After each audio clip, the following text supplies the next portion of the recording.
এখন জাহিরি যে বিদ্যাটা এটা তো আমরা মসজিদ মাদ্রাসা আলেম উলামারা এটা আমরা বলতাছি কোরআনে আছে।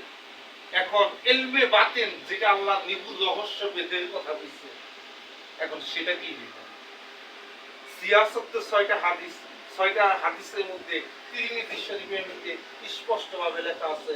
রাসূল করিম সাল্লাল্লাহু আলাইহি ওয়াসাল্লাম হুজুরকে প্রশ্ন করা হইল, জিজ্ঞাসা করা হযরত আলী, ইয়া রাসূলুল্লাহ শরীয়ত কি?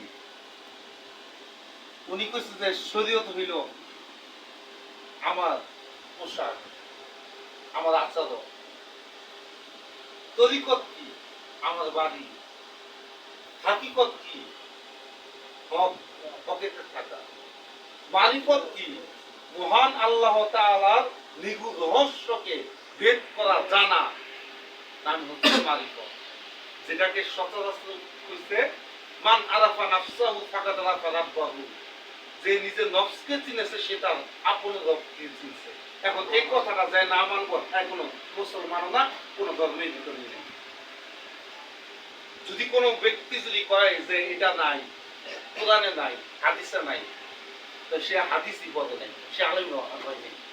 কারণ প্রতিটা গ্রন্থের মধ্যে লেখা আছে।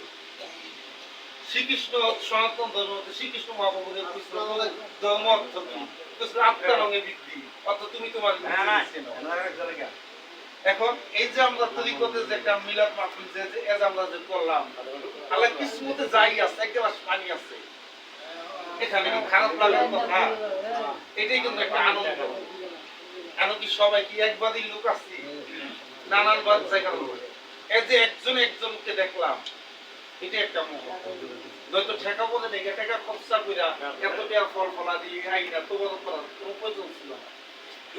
কি এই যে সেবা, এই যে একটা আনন্দ, এই যে একটা ভাবোদয়, হয়তো বলা যায় না এখানে কার উসিলায় জানি আল্লাহ আমারে মাফ করে। আর আমরা তো সবাই কিছু না কিছু সবাই তো কুরসি পাতা, হয়তো এখানে কার হাতে উসিলায় আল্লাহ আমারে কবুল করে। এবং কোন রূপে যে মহাপ্রভু মাবুতা হিসেবে বসে বলা যায় না। এটাই একটা ভালোবাসা। এখন এটা নিয়ে যদি কেউ যদি ফিতনা ফিসাদ বা যদি বলে যে হাদিস দলিল, হ্যাঁ হাদিসের রেফারেন্স অনেক দেখানো যায়, কিন্তু এখন হাদিস মানবা নাকি কোরআন মানবা?